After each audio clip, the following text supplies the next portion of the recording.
Onam vlog friend வீட்டில்.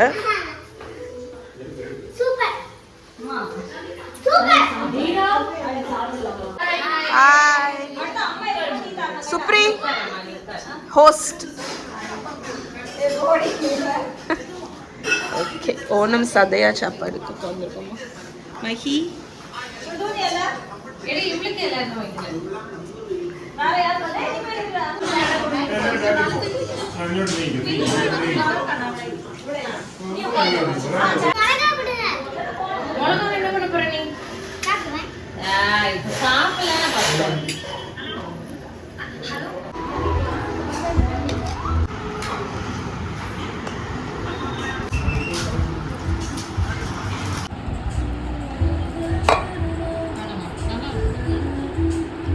Hi friends, உங்களுக்கு நாக்கு ஊறுற மாதிரி ஒரு விஷயம் காணிக்கவா? நேற்று நைட்டு நானும் சதீஷும் இருந்து பண்ண ஒரு விஷயங்க. யாருக்கெல்லாம் இதை பார்த்தா டெம்ப்ட் ஆகுதுன்னு சொல்லுங்க. இது வந்து பைனாப்பிள் பிக்கிள். இது வந்து கேரட், குக்கும்பர், சில்லி பிரைனில் போட்டிருக்கேன். பைனாப்பிள் பிரைன் வந்து என்னன்னு பார்த்தீங்கன்னா, என்னோட கேரளா இதில் எல்லாம் போனீங்கன்னா கிடைக்கும். இந்த மாதிரி வரிசையாக வச்சுருப்பாங்க கேரளா சைட் போகும்போது ரோட்டு சைடில். என்னோட பிரைன் வந்து என்னென்னா 3 பார்ட் தண்ணி, 1 பார்ட் வினிகர், 1 பார்ட் சுகர், கொஞ்சம் பெப்பர் போட்டிருக்கேன், கொஞ்சம் சோம்பு போட்டிருக்கேன், கொஞ்சம் அது என்னது கடுகு. நல்லா கொதிக்க வச்சு அடுப்பை அணைச்சி கூலானதுக்கப்புறம் நீங்கள் அதில் வந்து எந்த பிக்கல் வேணாலும் பண்ணலாம். ஸோ இது வந்து பைனாப்பிள் அண்ட் குக்கும்பர் பிக்கல். முடியல, நான் இப்போ இந்த பைனாப்பிளை ட்ரை பண்ணி பார்க்க போகிறேன். ஏன்னா நேற்று நைட்டு பண்ணேன்னா இன்றைக்கி காலையிலேருந்தே எனக்கு ஒரே டெம்ப்டிங். இந்த ஊறுகாய் மட்டும் நமக்கு வந்து பார்த்தாலே சாப்பிடணும்னு தோணும் தெரியுமா, அந்த மாதிரி ஒன்று. ஸோ என்னோடய குட்டி டாங்ஸ் எடுத்துட்டேன். ஓகே.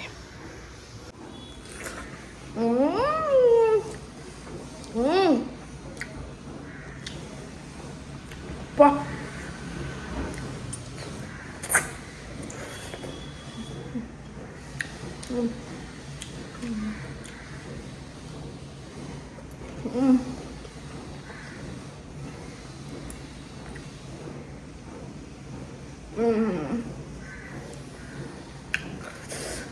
நேற்று வந்து சதீஷ் வந்து பைனாப்பிள் வாங்கிட்டு வந்தாங்க. ஸோ வாங்கிட்டு வரும்போது பைனாப்பிள் பார்த்தீங்கன்னா பழுக்கலை. ஸோ நான் எப்படி இருக்குமோ அப்படின்னு நினச்சேன். ஆனால் வேறு லெவலில் இருக்குது. ட்ரை பண்ணி பாருங்கள். ஓகே, பைனாப்பிள் வேறு லெவலில் இருக்குங்க. இப்போ நம்ம வந்து குக்கும்பரும் கேரட்டையும் சாப்பிட்டு பார்ப்போம்.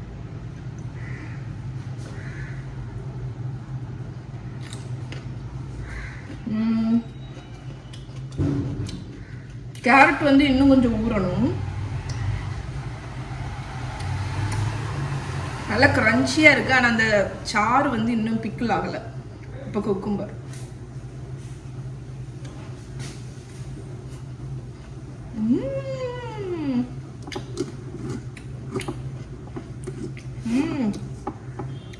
குக்கும்பர் சூப்பராக பிக்கிள் ஆயிடுச்சு. என்னோட ஃபேவரட்.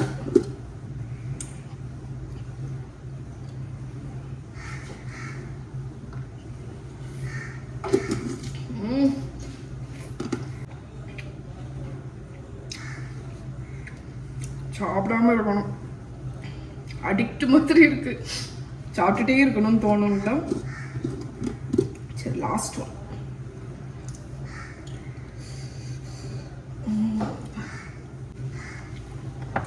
சூப்பராக இருக்குங்க, ட்ரை பண்ணி பாருங்க. ஓகே, ஸோ இந்த பிக்கிள் பிரைனோட ரெசிபி கூட இருக்க சொல்கிறேன். 3 கப்பு தண்ணி, 1 cup white vinegar, 1 cup sugar, உப்பு, 1 டீஸ்பூன் பெப்பர், 1 டீஸ்பூன் சோம்பு, 1 டீஸ்பூன் கடுகு எல்லாத்தையும் தண்ணியில் போட்டுட்டு நல்லா கொதிக்க வைங்க. ஒரு கொதி வந்தோன்னா அடுப்பை அணைச்சி கம்ப்ளீட்டாக கூலாக விட்டுருங்க. அதுக்கப்புறமா நீங்கள் ஜார் எடுத்துக்கோங்க. பைனாப்பிள், கேரட், குக்கும்பர் எது வேணாலும் ஆட் பண்ணிக்கலாம். இந்த கூலான பிரைனையும் அதில் ஊற்றி பச்சை மிளகா, சோப்பு மிளகா ஃப்ரெஷ்ஷாக உள்ளது இருந்துச்சுன்னா அதையும் போட்டு மூடி வச்சிட வேண்டியதான். ஸோ இது நீங்கள் நெல்லிக்காய்க்கு யூஸ் பண்ணலாம், பைனாப்பிளுக்கு யூஸ் பண்ணலாம், மாங்காய்க்கு யூஸ் பண்ணலாம், புளிச்சங்காய்க்கு யூஸ் பண்ணலாம். எனக்கு நாக்கு ஊறுது. அதான் நாக்கு கொளருது, அந்த அளவுக்கு சூப்பராக இருக்குது. ட்ரை பண்ணி பாருங்கள். ஓகே, இப்போ நான் வந்து இன்னைக்குள்ள ரெசிபி என்னன்னு பார்த்தீங்கன்னா எக் பிளான் பார்மசான். இது இட்டாலியில் ரொம்ப பாப்புலரான ஒரு டிஷ்ஷுங்க. ரொம்ப பாப்புலரான ஒரு டிஷ் வந்து சிக்கன் பார்மசான். இது வந்து வெஜிடேரியன். ஓகே, ஸோ அதுக்கு வந்து ஒரு நல்ல எக் பிளான்ட் எடுத்துக்கோங்க. அதுக்கப்புறமா பாஸ்தா சாஸ் இல்லாட்டி மேரினரா சாஸ் எடுத்துக்கோங்க. ஆலிவ் ஆயில், அதுக்கப்புறமா பார்ஸ்லே, இது கார்னிஷுக்கு தான். கோட்டிங்க்கு பார்த்தீங்கன்னா பிரெட் க்ரம்ஸ். ஸோ இதை பற்றி நான் உங்களுக்கு சொல்லிடுறேன். இது வந்து இட்டாலியன் பிரெட் க்ரம்ஸ் நானே பண்ணேன். என்னன்னு பார்த்தீங்கன்னா நம்மளோட பேன்கோ பிரெட் க்ரம்ஸை மிக்சியில் போட்டுட்டு 1 ஸ்பூன் ஆரிகானோ, 1 ஸ்பூன் பேசில், 1 ஸ்பூன் பார்ஸ்லே, கொஞ்சமாக சால்ட்டு, பெப்பர், சில்லி ஃப்ளேக்ஸ் இவ்வளோத்தையும் போட்டு ஒரு பல்ஸ் விட்டுட்டேன். பண்ணிங்கன்னா சால்ட்டும் போட்டுக்கோங்க, சொன்னேன்ல சால்ட்டு. ஆமாம். ஸோ இதை பல்ஸ் பண்ணி எடுத்திங்கன்னா ஃப்ளேவர்ட் பிரெட் க்ரம்ஸ் வந்து ரெடி. இது வந்து அவ்வளோ ஃப்ளேவர்ஃபுல்லாக இருக்கும், ஏன்னா இதிலே ஹர்ப்ஸ் எல்லாமே இருக்கிறதுனால. ஸோ இது வந்து இட்டாலியன் பிரெட் க்ரம்ஸ்னு கிடைக்கும் கடையில், பட் வீட்டில் பண்ணுறது ரொம்ப ஈஸி. ஏன்னா என்கிட்ட எப்போவுமே பேன்கோ இருக்குமா, அதனால நான் டக்குன்னு பண்ணிவிடுவேன். அதுக்கப்புறமா ஒரு 1/4 கப் அளவுக்கு மைதா மாவு, அதுக்கப்புறமா ஒரு முட்டை. டாப்பிங்க்கு பார்த்தீங்கன்னா பார்மசான் சீஸ் வச்சுருக்கேன், இது இல்லாட்டி விட்டுருங்க, பிரச்சனை இல்லை. ஒரு 3 டேபிள் ஸ்பூன், இதுவுமே டாப்பில் போட போகிறேன். அதுக்கப்புறமா மோசரலா சீஸ். யூஸ்வலாக ஃப்ரெஷ் மோசரலா சீஸ் யூஸ் பண்ணுவாங்க, பட் அது நமக்கு கிடைக்காததுனால நான் வந்து கிரேட்டட் மோசரலா யூஸ் பண்ணியிருக்கேன். ஸோ இப்போ பண்ணிடலாமா? நம்ம இப்போ வந்து எக் பிளான்ட்டை ஸ்லைஸ் பண்ண போகிறோம். ஃபஸ்ட்டு அதோட ஸ்டெம் எடுத்துக்கோங்க, அதுக்கப்புறமா கீழே உள்ள பேஸையும் எடுத்துருங்க. இப்போ இதை வந்து வட்ட வட்டமாக கட் பண்ண போகிறோம். எந்த திக்னஸ்ன்னு நான் உங்களுக்கு காமிக்கிறேன். ஸோ எக் பிளான் பார்மசான் இந்த திக்னஸில் இருக்கணும். ஓகே, ஸோ நான் வந்து இந்த எக் பிளான் பார்மசானுக்கு 12 பீஸ் தேவைன்னு சொன்னேன்ல, ஏன்னா நான் இந்த பேக்கிங் டிஷ்ஷில் தாங்க பண்ண போகிறேன். ஸோ 2 லேயர் பண்ண போகிறேன். ஸோ கீழே ஒரு இது, மேலே ஒரு இது, லேயர்ஸ் பண்ண போகிறேன். அதனால நான் கரெக்டான ஸ்லைசஸ் எல்லாமே எடுத்து வச்சுருக்கேன், கரெக்டாக இதில் ஃபிட் ஆகிற மாதிரி. மிச்சம் இன்னொரு எக் பிளான்ட்டும் கட் பண்ணேன். நான் இதை வந்து லஞ்சுக்கு நம்ம பேன் ஃப்ரை பண்ணி மசாலா போட்டு எக் பிளான்ட் ஃப்ரை மாதிரி சர்வ் பண்ண போகிறேன். மற்றபடி நம்ம எக் பிளான்ட் பார்மசானுக்கு தேவையான 12 ஸ்லைசஸையே எடுத்து வச்சாச்சு. டிஷ்யூ பேப்பர் லைன் பண்ண இதில் வைக்க போகிறேன்.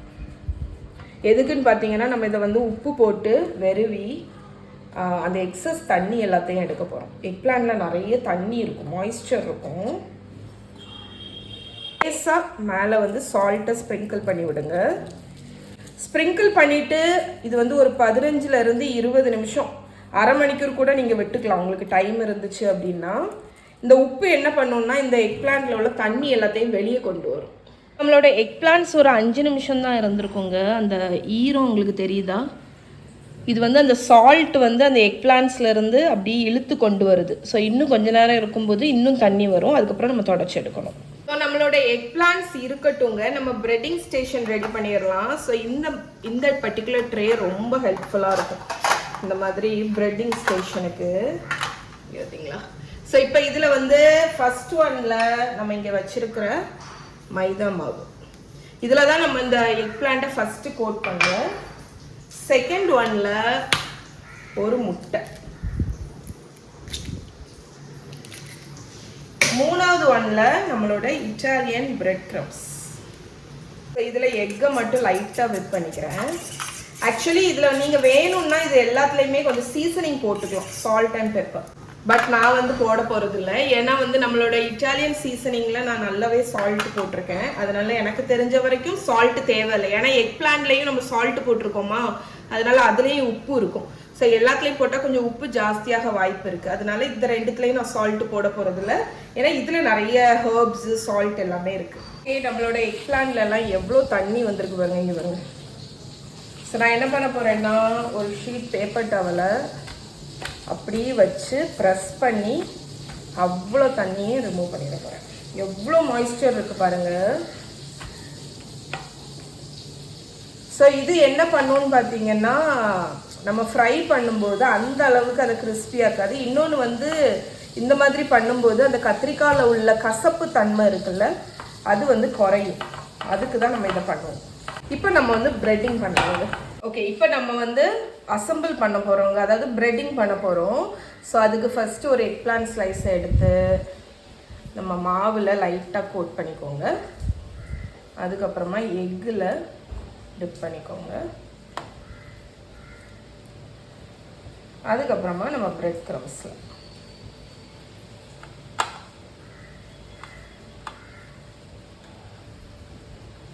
மாதிரி ப்ரெஸ் பண்ணி விடுங்க. ஓகே, நம்மளோட எக் பிளான்ட் வந்து கோட் ஆயாச்சு. இப்போ நான் இதை வந்து ஒரு பிளேட்டில் வச்சிட போகிறேன்.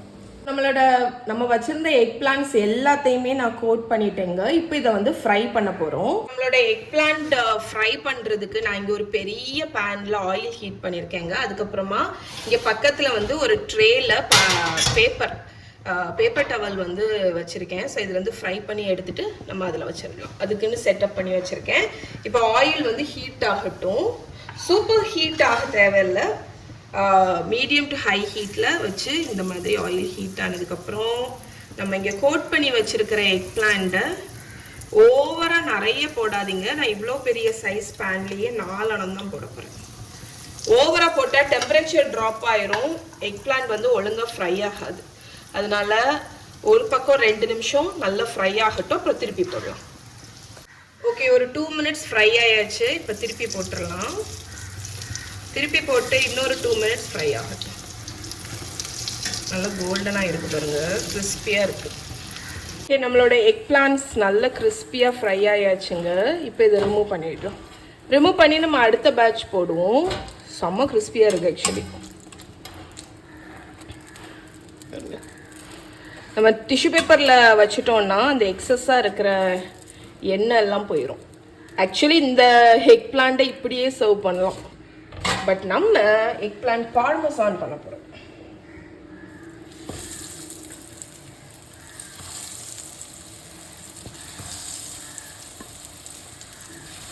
ஓகே ஃப்ரெண்ட்ஸ், ஸோ நம்மளோட லாஸ்ட் பேட்ச் எக் பிளான்ட்ஸ் வந்து ஃப்ரை ஆகி எடுக்க போகிறேன்.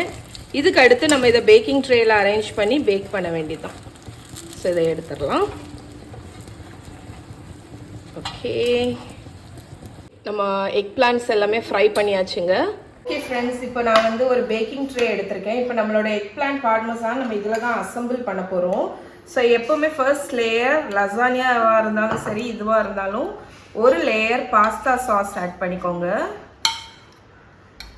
ஆக்சுவலி இது வந்து 2 லேயர் பண்ண போகிறேன். அதனால ஃபர்ஸ்ட் லேயரில் 6 அணம் வச்சிடலாங்க. கரெக்டாக இந்த பேனில் வந்து கீழே 6 ஃபிட் ஆகும். அதே மாதிரி இந்த பேனில் வந்து லசானியா பார்த்தீங்கன்னா 3 ஷீட் ஃபிட் ஆகும் கரெக்டாக. இப்போ இதுக்கு மேலே மோசரல்லா சீஸ் ஃப்ரெஷ்ஷு இருந்துச்சுன்னா, அந்த பால் மாதிரி ஒன்று கிடைக்கும் தெரியுமா, அது இருந்துச்சுன்னா இன்னுமே நல்லா இருக்குங்க. பிகாஸ் அதில் ஒரு ஸ்லைஸை கட் பண்ணி இதுக்கு மேலே வச்சிடலாம். நம்மளோட பாஸ்தா சாஸ் ரொம்ப விட மாட்டேன், ஏன்னா ரொம்ப விட்டால் சாகி ஆயிரும். அதனால கொஞ்சம் போதும், அது ஃப்ளேவருக்கு தான். ஸோ நம்ம பாஸ்தா சாஸ் போட்டாச்சா. இப்போ இதுக்கு மேலே பார்மசான் சீஸ் வச்சுருக்கோம்ல, அதை ஸ்ப்ரிங்கிள் பண்ணிடுங்க. இப்போ நம்மளோட செகண்ட் லேயர் எக் பிளான்ட்ஸை வச்சிடலாம்.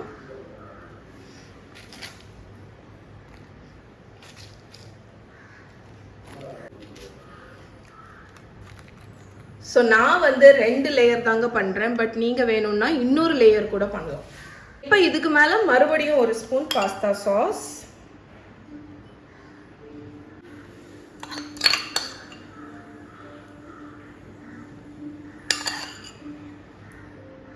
மோசரல்லா சீஸ், சீஸ்க்கு அப்புறம் நம்மளோட பார்மசானை ஸ்ப்ரிங்கிள் பண்ணிடுங்க. இப்போ நம்ம அவனில் வச்சு பேக் பண்ண போகிறோம்.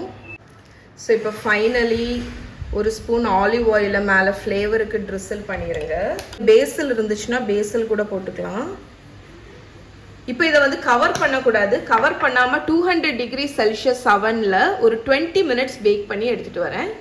ஸோ எனக்கு நம்மளோட எக் பிளான்ட் பார்மசான் பார்த்தீங்கன்னா அவனில் 15 மினிட்ஸ்லேயே நல்ல கோல்டன் ஆகிடுச்சுங்க. அதனால நான் ரிமூவ் பண்ணிட்டேன். ஸோ நீங்கள் எப்போவுமே செக் பண்ணிக்கோங்க. ஃப்ரெஷ் பேசில் இல்லாட்டி எக்ஸ்ட்ரா பார்ஸ்லே போட்டு சர்வ் பண்ண வேண்டியதுதான். ஃப்ரெண்ட்ஸ், நம்மளோட எக் பிளான்ட் பார்மசான் ஓரளவுக்கு கூல் ஆகிடுச்சு. நான் ஆல்ரெடி ஒரு பீஸ் வச்சு ஃபோட்டோலாம் எடுத்து முடிச்சாச்சு ப்ளாகுக்கு. இப்போ உங்களுக்கு நான் வந்து சர்வ் பண்ணி காணிக்கிறேங்க. ஸோ 2 இது வந்து ஒரு சர்விங் ஆட்டு நீங்கள் வந்து கொடுக்கலாம்.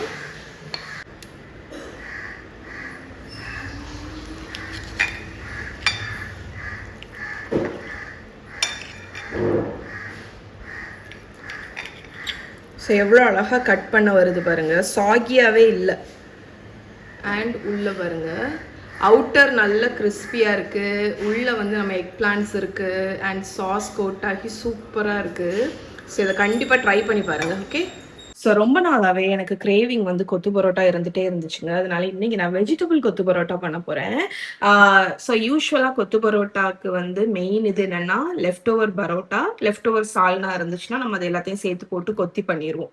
அது வந்து நமக்கு இந்த தட்டுக்கடை ரோட்டுக்கடை ஸ்டைல் டேஸ்ட் வந்து கொடுக்கும்.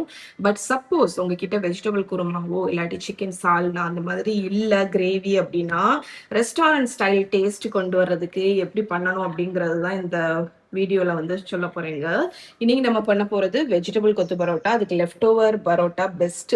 ஃப்ரிட்ஜில் எடுத்து வச்சுக்கோங்க, கொஞ்சம் ஹார்டாக இருக்கணும். ஏன்னா இதை நம்ம வந்து கொத்துறது வந்து மிக்சியில் போட்டு கொத்த போகிறோம். அப்போ கொஞ்சம் ஹார்டாக இருந்தால் தான் உங்களுக்கு டெக்ஸ்டர் ப்ராப்பராக வரும். அதுக்கப்புறம் ஒரு வெங்காயம் கட் பண்ணியிருக்கேன். இது ஒரு சர்விங்க்கு 3 பரோட்டா இருக்குது. ஒரு சின்ன தக்காளி கட் பண்ணி வச்சுருக்கேன். எண்ணெய், தேங்காய் எண்ணெய் பெட்டர், இஞ்சி பூண்டு பேஸ்ட் ஒரு 2 டீஸ்பூன், கொத்தமல்லி கீரை கொஞ்சம், கருவேப்பிலை கொஞ்சம், பச்சை மிளகாய் 2, உப்பு. இது தேங்காய் பால். தேங்காய் பால் ஒரு 1/4 கப் ஆட் பண்ணணுங்க. அதுதான் வந்து சால்னா குருமா இல்லாமல் அந்த டேஸ்ட் கொண்டு வர்றதுக்கு ஒரு மெயின் இது. ஓகே, அதுக்கப்புறமா வெஜிடபிள்ஸ் நான் வந்து கேரட், கேப்சிகம், பட்டாணி, நீங்கள் பீன்ஸு எது வேணாலும் ஆட் பண்ணிக்கலாம். Spice powders, Kashmiri chilli powder, garam masala தூள், கொஞ்சமாக மஞ்சத்தூள், அதுக்கப்புறம் ஹோல் ஸ்பைசஸ் பட்டை, சோம்பு, ஏலக்காய், கிராம்பு, ஒரு அன்னாசி பூ வச்சிருக்கேன். ஸோ இப்போ நிறைய பேர்த்துக்கு வந்து தெரியும், சில பேர் வந்து என்ன பண்ணுவாங்கன்னா பரோட்டாவை வந்து குட்டி குட்டியாக கட் பண்ணி போடுவாங்க. பட் உங்களுக்கு வந்து அந்த ரோட்டு கடை ஸ்டைலில் பண்ணணும் அப்படின்னா யூஸ்வலாக அவங்க கொத்துவாங்க, தெரியும்ல. பட் நம்ம வீட்டில் அதை வந்து பண்ண முடியாது. ஏன்னா அவங்க பெரிய ஒரு இதில் வந்து கல்லில் போட்டு கொத்துவாங்க. அதுக்கு நீங்கள் என்ன பண்ணலாம்னா, நம்ம ஃப்ரிட்ஜில் வச்ச பரோட்டா ஒரு மிக்சி ஜாரில் எடுத்து 2-3 பல்ஸ் மட்டும் விட்டு நான் எடுத்துகிட்டு வரேன். பாருங்க, நான் சொன்னேன்ல 2-3 பல்ஸ் தான் நீங்கள் பண்ணணும். பண்ணோன்னே எப்படி கொத்தி தந்துடுச்சு பாருங்களேன், ஷ்ரெட் பண்ணி தந்துடுச்சு. கொத்து பரோட்டா பண்ணுறதுக்கு இந்த மாதிரி ஒரு ஃப்ளாட் பேஸில் ஒரு பேன் எடுத்துக்கிறது பெட்டர். காஸ்ட் அயர்னாக இருந்தால் இன்னுமே பெட்டர் தாங்க. கொஞ்சம் பறந்ததாக எடுத்துக்கோங்க, அப்போ தான் ஸ்டர் பண்ணுறதுக்கு வசதியாக இருக்கும். தேங்காய் எண்ணெய் ஹீட் பண்ணியிருக்கேன், அதில் நம்மளோட ஹோல் ஸ்பைசஸ் ஆட் பண்ணிடுங்க, கூடவே கருவேப்பிலை. ஸோ நம்மளோட ஹோல் ஸ்பைசஸ் நல்லா பொரிஞ்சாச்சு. இப்போ வெங்காயம் ஆட் பண்ணிடலாம். அப்புறம் 2 பச்சை மிளகா உங்கள் காரத்துக்கு தகுந்த மாதிரி, இஞ்சி பூண்டு பேஸ்ட். ஸோ இப்போ இது எல்லாத்தையும் ஒரு 2 மினிட்ஸ் சாட்டே பண்ணிடலாம். கொத்து பரோட்டாவை பொறுத்த வரைக்கும் நீங்கள் டக்குன்னு பண்ணிடலாம். இது ரொம்பலாம் வதங்கணும் அப்படின்லாம் கிடையாது. அந்த பச்சை ஸ்மெல் போகணும், அவ்வளோதான்.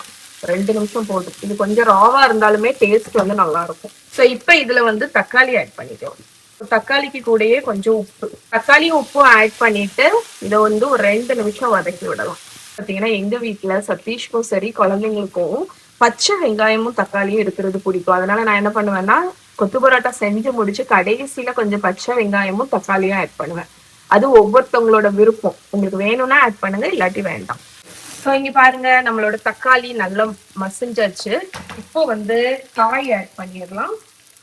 ஸோ கேரட்டு, பீன்ஸ் இருந்துச்சுன்னா பீன்ஸ், காலிஃப்ளவர், உருளைக்கிழங்கு, எது வேணுமோ, எந்த வெஜிடபிள் வேணுமோ நீங்கள் ஆட் பண்ணிக்கலாம். எல்லாம் ஆட் பண்ணி அதை ஒரு 2-3 நிமிஷம் நம்ம நல்லா வதக்கி விட்டுறோம். காய் நல்லா வதங்கிடுச்சு. இப்போ நம்ம வச்சிருக்கிற ஸ்பைஸ் பவுடர்ஸ், மஞ்சள் பொடி, சில்லி பவுடர்.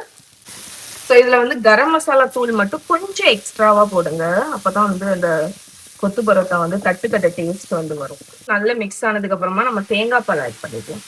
அந்த குருமா சால்னா ஊத்துனா ஒரு டேஸ்ட் வரும் தெரியுமா, அந்த டேஸ்ட் கொடுக்கும். ஸோ இப்போ இது வந்து நல்ல ஒரு கொதிக்கட்டும். அதுக்கப்புறமா நம்ம கொதிக்கும் போது பார்த்தீங்கன்னா திக்காகும். ஸோ இந்த மாதிரி கன்சிஸ்டன்சி வரும்போது ஆட் பண்ணுங்க. அப்பதான் வந்து என்ன ஆகும்னா, இந்த கொத்தி வச்சிருக்கிற பரோட்டால அந்த கிரேவி வந்து நல்ல கோட்டா நல்ல கிளறி விட்டுறலாம். அந்த கிரேவியை அப்படியே இந்த முந்தா நாள் பரோட்டா அப்சர்வ் பண்ணிடும். ரொம்ப ட்ரையா நீங்க இருக்கும்போது ஆட் பண்ணீங்கன்னா உங்களுக்கு அந்த பரோட்டா வந்து கோட் ஆகாது. ஸோ அது வந்து நல்லா இருக்காது. ஓகே, நான் ஏன் வந்து பரந்த பேன் யூஸ் பண்ணணும்னு சொன்னேன்னு பார்த்தீங்கன்னா, இப்போ நம்ம கிரேவி எல்லாமே இந்த பரோட்டால கோட் ஆயிடுச்சா, சில பேத்துக்கு கொஞ்சம் பரோட்டா கொத்து பரோட்டா வந்து சாஃப்டா இருந்தா பிடிக்கும். அதாவது இந்த டைம்ல இப்படி இருக்குல்ல, அதாவது கோட் ஆகி அது நல்ல கொஞ்சம் சாஃப்டா இருந்தா பிடிக்கும். சில பேத்துக்கு நல்ல பிறுபிறுன்னு இருந்தா தான் பிடிக்கும், அதாவது கொஞ்சம் ரோஸ்டா இருந்தா தான் பிடிக்கும். அப்ப நீங்க என்ன பண்ணலாம்னா இந்த மாதிரி ஒரு பேன்ல இப்படி பரத்தி விட்டுருங்க. செஞ்ச அந்த பேன்ல இப்படி பரத்தி விட்டுட்டு தேவைப்பட்டா 1 டீஸ்பூன் ஆயில் அத சைடோடி ட்ரிசில் பண்ணி விட்டுட்டு அதை வந்து ஒரு லோ டு மீடியம் ஹீட்ல அப்படியே விட்டுருங்க. இடையில இடையில கிண்டி கொடுங்க, நல்லா ரோஸ்ட் ஆகும். அந்த டைம்ல நீங்க எடுத்துக்கலாம். மற்றபடி இப்பவே ரெடி தான். இன்ஃபேக்ட் எனக்கு ஆக்சுவலி இந்த மாதிரி கொஞ்சம் சாஃப்டா இருந்தாதான் பிடிக்கும். பட் சதீஷுக்கு பார்த்தீங்கன்னா கொஞ்சம் ரோஸ்டா இருந்தாதான் பிடிக்கும். அதனால நான் இந்த ஸ்டேஜ்லயே அடுப்பை அணைச்சிட போறேன். கொத்தமல்லி கீரையை மட்டும் போட்டு ஆஃப் பண்ணிடுறேன். ஓகே ஃப்ரெண்ட்ஸ், இங்க பாருங்க நம்மளோட சூப்பரான வெஜிடபிள் கொத்து பரோட்டா ரெடி. ட்ரை பண்ணி பாருங்க. ஓகே, இந்த மாதிரி சால்னா எதுவுமே இல்லாம நம்ம தட்டுக்கடை ஸ்டைல்ல சூப்பரா வெஜிடபிள் கொத்து பரோட்டா ரெடி பண்ணியாச்சு. இது கூட வந்து ரைத்தா நல்லா இருக்கும், ஆனியன் ரைத்தா.